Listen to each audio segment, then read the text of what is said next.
আমরা যদি কেউ ফাজলামি করে কাউকে কবুল বলি তাহলে কি বিয়ে হয়ে যাবে? স্কুল কলেজে ছেলেফেলেরা অনেক সময় দুষ্টম করে কাজ করেন। দেখুন, সালাফুন জিদ্দুহুন্না জিদ্দুন ওয়া হাজলুহুন্না জিদ্দুন। নবী সাল্লাল্লাহু আলাইহি ওয়াসাল্লাম বলেছেন তিনটা কাজ হাসতে হাসতে করলে যা হবে সিরিয়াসলি করলেও তা হবে। এর ভিতরে একটা হলো বিয়ে। যদি দুইজন সাক্ষীর উপস্থিতিতে, অ্যাডাল্ট দুজন সাক্ষীর উপস্থিতিতে এই কাম করে থাকেন, উভয়ে হাসাহাসি করেছেন, আর নিজেরা শিশু না হন, আপনারাও অ্যাডাল্ট হন, তাহলে হানাফি মাযহাবের মাসআলা অনুযায়ী বিয়ে হয়ে যাবে। বলবেন হুজুর মোহরটা ঠিক কই নাই। মোহর অটোমেটিক সেট হয়ে যাবে, কিন্তু বিয়ে হয়ে যাবে। খুব জটিল। এখন অনেক সময় আমরা ফাজলামি করি।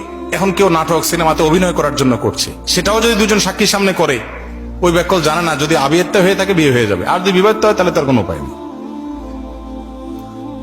তো শরীয়তের এই মাসালাগুলো নিয়ে তামাশা করা যাবে না, এগুলো সিরিয়াস ইস্যু।